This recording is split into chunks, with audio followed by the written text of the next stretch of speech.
sili caping gunung. Nak cara nggonku ya silai payung. Nek caping tok ya tembus karena caping kan kecil ya. Ini Bapak Ibu. Nyampleng apa nyampleng, Pak? Paham ora jane duke? Blas. Yo, kita lanjut aja. Syukur bisa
ibu pojok kono kok hawani koyo rasan-rasan. Iki janjane ngrasani kula napa ngrasani sapa, Bu?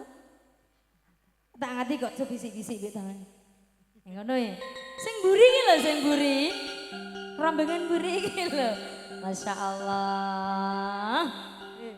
Kayak iki ngrasani. Kok apik men toko sitakon dia toko. Oh, ngono. Iki lho bose, iki lho.